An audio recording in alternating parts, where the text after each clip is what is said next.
Hello everyone, welcome to Jyotsna study zone. Friends, आज की class में हम पाश्चात्य स्वरलिपि पद्धति के अंतर्गत आने वाले स्टाफ नोटेशन सिस्टम के स्वरों के नामों पर चर्चा करेंगे और यह जानेंगे कि स्टाफ नोटेशन सिस्टम में पाश्चात्य स्वरों को किस नाम से जाना जाता है और इन्हें भारतीय संगीत में किस नाम से पुकारा जाता है। इसके साथ ही साथ हम आज की क्लास में पाश्चात्य स्वरों के प्रकार, पाश्चात्य स्वरों की मात्राएं और स्वरों के उच्चारण पर भी चर्चा करेंगे। तो फ्रेंड्स, आज की क्लास आप लोगों के लिए बहुत ही इम्पॉर्टेंट होने वाली है।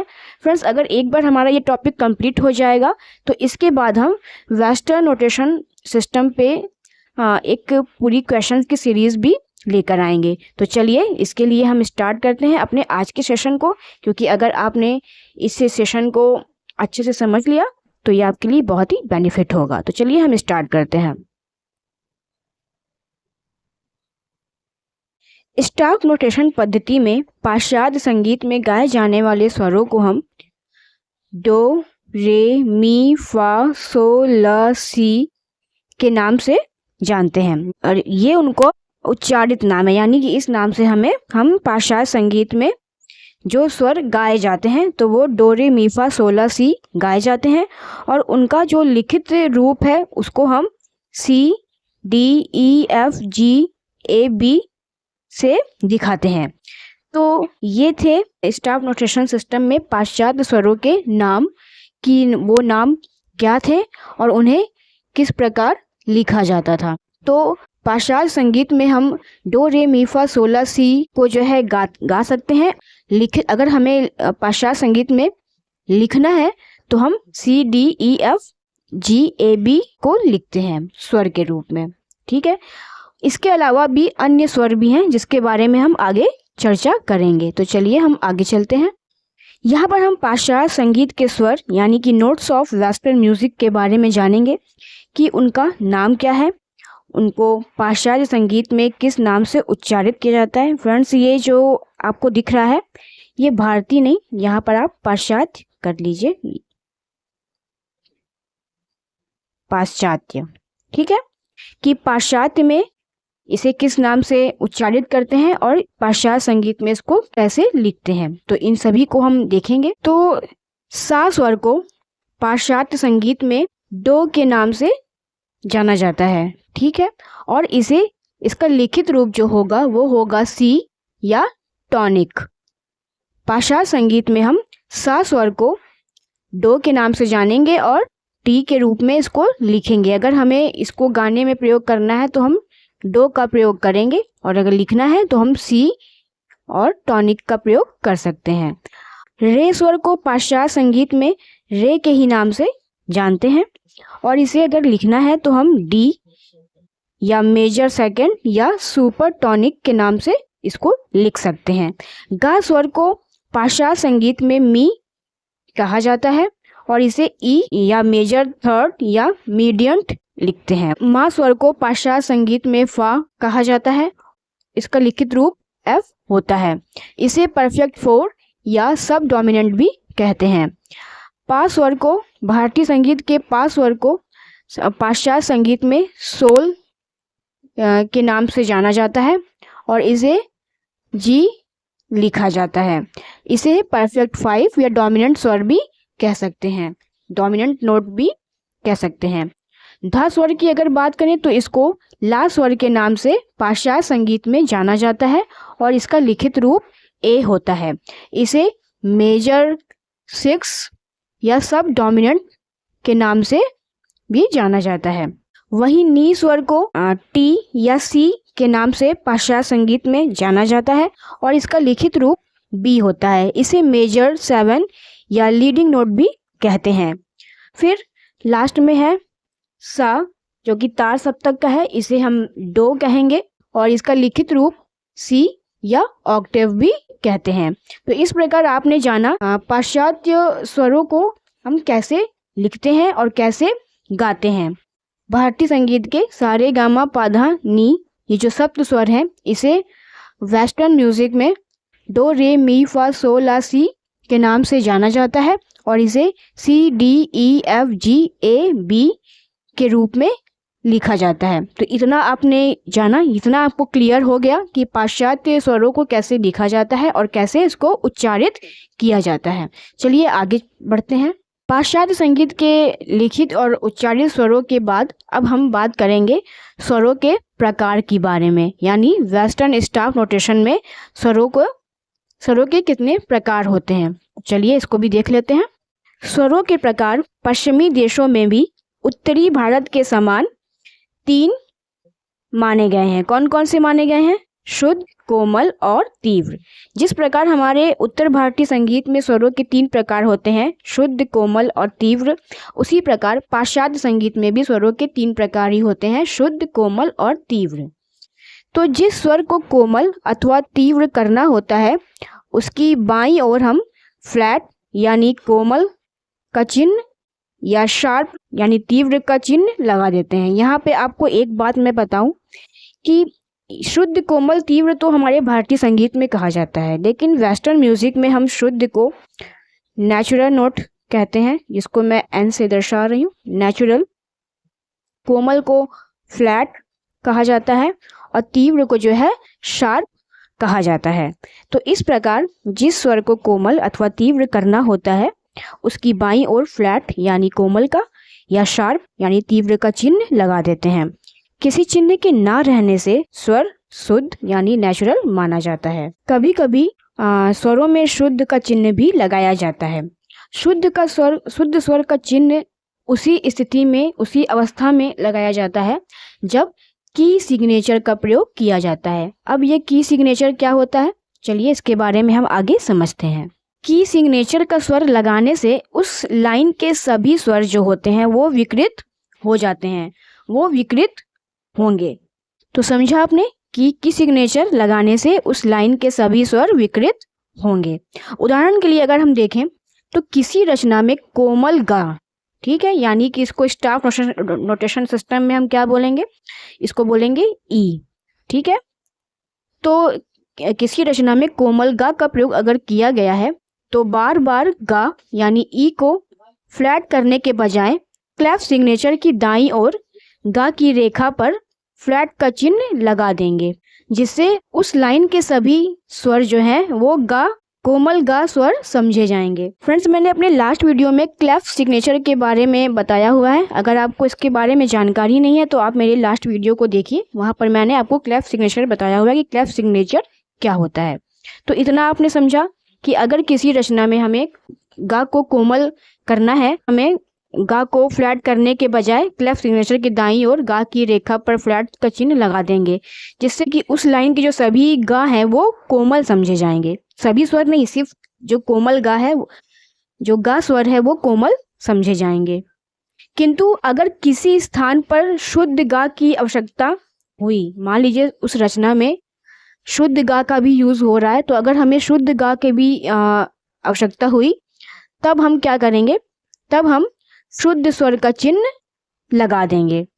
और जिस स्वर पर हम शुद्ध का चिन्ह लगाएंगे केवल वही स्वर शुद्ध पढ़ा जाएगा, उसी स्वर को शुद्ध समझा जाएगा, बाकी जो शेष स्वर होंगे वो कोमल ही रहेंगे।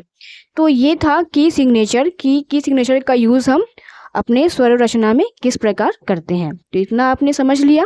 यहाँ पर हम समझेंगे कि जो हमारे पाश्चात्य संगीत के जो स्वरों के जो प्रकार होते हैं, 3 प्रकार के होते हैं, शुद्ध, कोमल और तीव्र।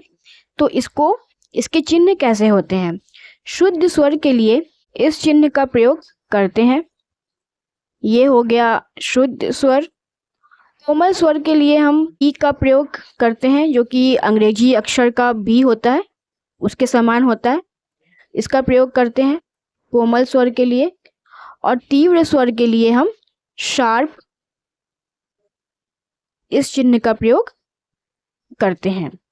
तो ये आपने जाना कि जो हमारे भारतीय संगीत में शुद्ध, कोमल और तीव्र के जो चिन्ह होते हैं वो अलग होते हैं, और पाश्चात्य संगीत में शुद्ध, कोमल और तीव्र के स्वर इस प्रकार होते हैं। चलिए आगे बढ़ते हैं। अब यहाँ पर हम स्वरों के नामकरण के बारे में समझेंगे, उसके उच्चारण के बारे में समझेंगे। तो पीछे हम स्वरों के विभिन्न नाम बता चुके हैं, वहाँ एक विधि और है जिसके द्वारा हम स्वरों को संबोधित करते हैं। तो चलिए इस विधि के बारे में भी हम समझ लेते हैं कि वो विधि कौन सी है। पाश्चात्य संगीत में सप्तक में दो निकट के स्वरों में अर्ध स्वर का अंतर होता है, जिसे हम सेमीटोन कहते हैं। सेमीटोन कहते हैं। पाश्चात्य संगीत में जब सप्तक के दो निकट के स्वरों में अर्ध स्वर का अंतर होता है तो उसे हम सेमीटोन कहते हैं। और जब कभी किसी स्वर में कोमल यानी फ्लैट का चिन्ह लगा देंगे तब उस स्वर से एक सेमीटोन नीचे के स्वर का बोध होगा। उसी स्वर में जब दो फ्लैट का चिन्ह लगा देंगे तो उस स्वर से दो सेमीटोन नीचे के स्वर का बोध होगा।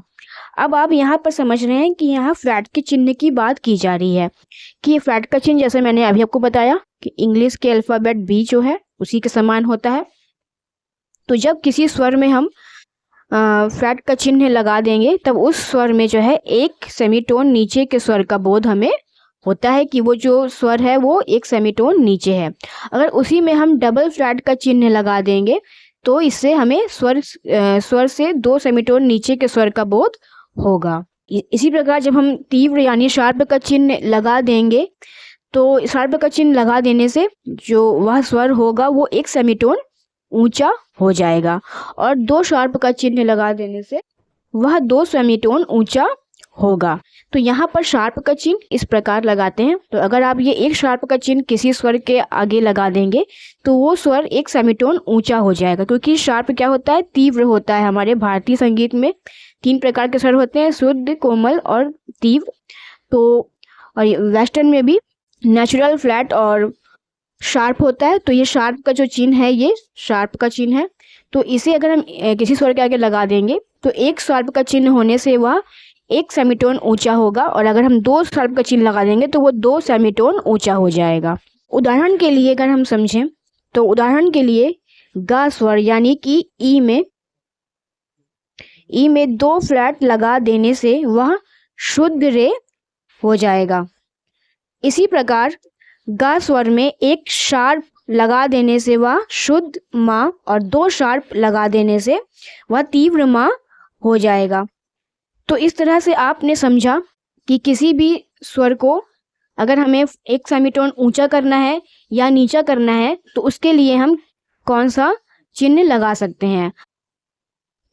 तो आई होप कि आप ये समझ गए होंगे कि अगर किसी स्वर में, किसी सप्तक में अर्ध स्वर की दूरी होती है तो उसे सेमीटोन कहा जाता है, और किसी भी स्वर को एक सेमीटोन ऊंचा करने के लिए उसमें शार्प का चिन्ह लगा देते हैं, और दो सेमीटोन ऊंचा करने के लिए डबल शार्प का चिन्ह लगा देते हैं। और अगर उसी स्वर को हमें एक सेमीटोन नीचा करना है तो हम फ्लैट का चिन्ह लगा देंगे, और दो सेमीटोन अगर हमें नीचा करना है तो हम डबल फ्लैट का चिन्ह लगा देंगे। तो इतना यहाँ तक आपको समझ में आ गया होगा। चलिए आगे चलते हैं।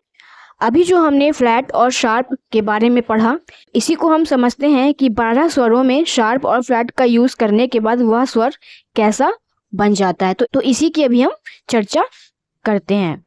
तो नीचे जो है 12 स्वरों की सूची दी जा रही है, जिसमें कि फ्लैट और शार्प के लिए जो चिन्ह अभी मैंने पीछे बताए हैं, पीछे आपको बताया कि क्लेफ के बगल में बनाए जाते हैं जो चिन्ह, किंतु वहाँ पर छपाई की सुविधा के लिए अर्ध स्वर कोमल करने के लिए एक एफ और एक एफ यानी कि फ्लैट, और दो अर्ध स्वर नीचा करने के लिए डबल एफ लिख रहे हैं, यानी कि डबल फ्लैट और फ्लैट। तो इसी प्रकार एक सेमीटोन अर्थात अर्ध स्वर ऊंचा करने के लिए एक एस और दो सेमीटोन ऊंचा करने के लिए दो एस लिख रहे हैं। जैसे आप इस चार्ट में देख सकते हैं कि यहाँ पर स्वर के नाम दिए हुए हैं और यहाँ पर उच्चारित नाम दिए हुए हैं। जैसे कि जो सा स्वर है उसे हम सी या डबल फ्लैट डी या शार्प बी कह सकते हैं। डबल फ्लैट डी के लिए हम ये चिन्ह लगा सकते हैं और शार्प बी के लिए हम इस चिन्ह का प्रयोग कर सकते हैं। इसी तरह से कोमल रे स्वर को लिखने के लिए हम फ्लैट डी या शार्प सी कह सकते हैं उसे, और इसे शॉर्ट में एफ डी या एस सी भी कह सकते हैं। कोमल रे के बाद आता है शुद्ध रे, जिसे कि हम डी लिखते हैं पाश्चात्य संगीत में, और इसे डबल शार्प सी या डबल फ्लैट ई कहते हैं। कि अगर हम डी में डबल शार्प लगा देंगे तो ये सी बन जाएगा, या अगर हम डबल फ्लैट लगा देंगे तो ये ई बन जाएगा। इस तरह से कोमल गा को फ्लैट ई या शार्प डी कहते हैं, शुद्ध गा को ई या डबल शार्प डी या फ्लैट एफ कहा जाता है। मा स्वर को एफ या शार्प ई या डबल फ्लैट जी कहा जाता है। तीव्र मा के लिए हम शार्प एफ या फ्लैट जी का प्रयोग करते हैं। पा स्वर के लिए जी या डबल शार्प एफ या डबल फ्लैट ए का प्रयोग करते हैं, और कोमल धा के लिए फ्लैट ए या शार्प जी कह सकते हैं इसे। शुद्ध धा को ए या डबल शार्प जी या डबल फ्लैट बी कहा जाता है पाश्चात्य संगीत में। कोमल निषाद को शार्प ए या फ्लैट बी, निषाद को बी या डबल शार्प ए या फ्लैट सी कहा जाता है, और जो सा स्वर होता है उसे डो स्वर कहा जाता है। तो इस तरह से हमने 12 के 12 स्वरों के बारे में ये समझ लिया कि अगर वहाँ पर फ्लैट या शार्प का यूज़ होगा तो वह स्वर किस स्वर में परिवर्तित हो जाएगा और उसे कैसे उच्चारित करेंगे। तो आपने इस चार्ट को देख लिया। अगर कुछ प्रॉब्लम हो रही हो इसे समझने में तो आप मुझे कमेंट में पूछ सकते हैं। चलिए आगे चलते हैं और देखते हैं स्वरों की मात्राओं के बारे में। यहाँ पर हम पाश्चात्य संगीत के स्वरों की मात्राओं के बारे में समझेंगे कि पाश्चात्य स्वर लिपि पद्धति की यह विशेषता रही है कि भारतीय पद्धति से भिन्न उसमें स्वर और मात्राएं एक ही साथ लिखी जाती हैं। भारतीय पद्धति में पहले स्वर लिखते हैं और उसके बाद उसकी मात्राएं दिखाते हैं। पाश्चात्य पद्धति में मात्रा दिखाने के लिए अंडाकार चिन्ह में विभिन्न परिवर्तन करते हैं। कभी अंडाकार आकृति को भर देते हैं तो कभी कुछ स्वरों को रेखा या रेखाओं द्वारा मिला देते हैं, इत्यादि इत्यादि। तो इन्हीं के बारे में हम नीचे जो ये चार्ट दिया हुआ है इसको देखते हैं और इसके बारे में समझते हैं। इसमें जो मात्रा चिन्ह दिया हुआ है इसके बारे में हम समझते हैं। तो यहाँ पर अंग्रेजी नाम लिखा हुआ है स्वर का, यहाँ अमेरिकन नाम, यहाँ पर चिन्ह है और यहाँ भारतीय मात्रा है। ठीक, तो अंग्रेजी नाम होता है ब्रीव। ब्रीव का अमेरिकन नाम भी ब्रीव ही होता है और उसे इस चिन्ह के माध्यम से दर्शाते हैं। ये जो ब्रीव है ये भारतीय 8 मात्रा के समान है, यानी 2 सेमी ब्रीव मिलकर 8 मात्रा बनाते हैं। ठीक है, ब्रीव का चिन्ह ये होता है और 2 सेमी ब्रीव मिलके 8 मात्रा बनाते हैं। फिर आता है सेमी ब्रीव। सेमी ब्रीव को अमेरिका में होल नोट के नाम से जाना जाता है और इसका चिन्ह ये होता है इस प्रकार। 2 मिनिम मिलकर 4 मात्रा बनाते हैं भारतीय पद्धति में। भारतीय संगीत पद्धति में ये 4 मात्रा हो जाता है, यानी भारतीय संगीत का जो 4 मात्रा है वो 2 मिनिम के समान है। 2 मिनिम यानी कि सेमी ब्रीव होल नोट। फिर आता है मिनिम। मिनिम को हाफ नोट कहते हैं और इसे इस चिन्ह के माध्यम से दर्शाते हैं। 2 क्रोचेट या क्रोचेट को क्रोशे भी कह सकते हैं, क्रोचेट भी कह सकते हैं। तो 2 क्रोचेट मिलकर 2 मात्राएं बनाती हैं भारतीय संगीत में। फिर क्रोचेट जो होता है उसे क्वार्टर नोट कहते हैं। अमेरिकन नाम इसका क्वार्टर नोट है और इसे इस चिन्ह के माध्यम से दर्शाया जाता है।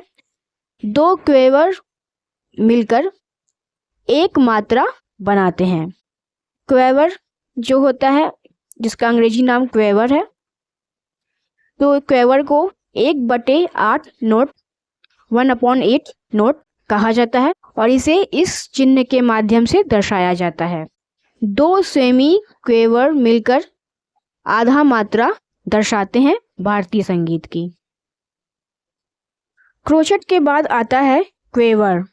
क्वेवर के बाद आता है सेमी क्वेवर यानी 1/16 नोट। इसे इस चिन्ह के द्वारा दर्शाते हैं।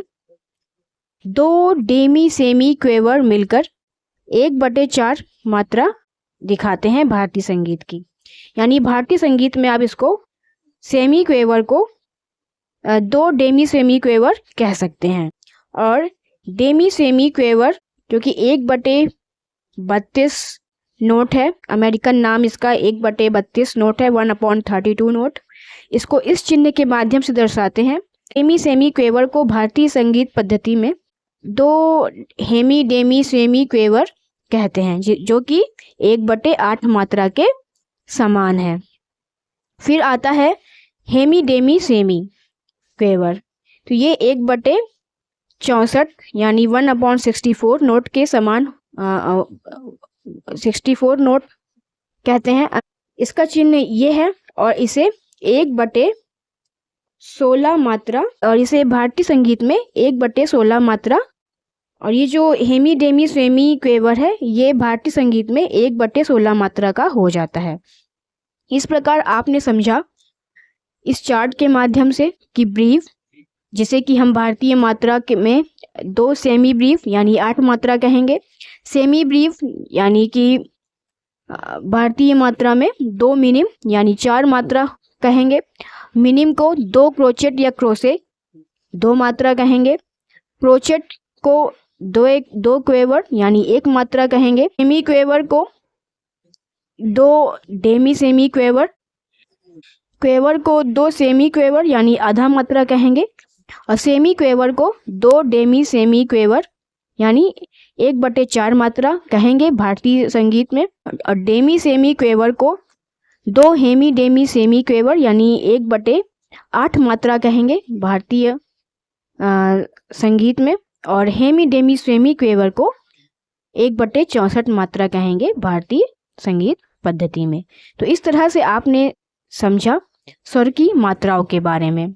आई होप कि ये क्लास आपको अच्छे से समझ में आ रही होगी और कोई परेशानी नहीं हो रही होगी। फ्रेंड्स, अगर आप इसे समझ लेंगे तो आपको इसके आगे जो क्वेश्चंस देखने को मिलेंगे वो आप आसानी से सॉल्व कर पाएंगे। तो चलिए फ्रेंड्स, आज की वीडियो आपको कैसी लगी कमेंट में ज़रूर बताइएगा। वीडियो को लाइक कीजिएगा, शेयर कीजिएगा और चैनल को सब्सक्राइब करके बेल आइकन को ज़रूर से प्रेस कर दीजिएगा। इसके साथ ही साथ आप मेरे टेलीग्राम चैनल, व्हाट्सएप चैनल और इंस्टाग्राम से भी जुड़ सकते हैं, जिसका लिंक मैंने डिस्क्रिप्शन बॉक्स में दिया हुआ है। तो चलिए फ्रेंड्स, मिलते हैं नेक्स्ट वीडियो में। Thank you.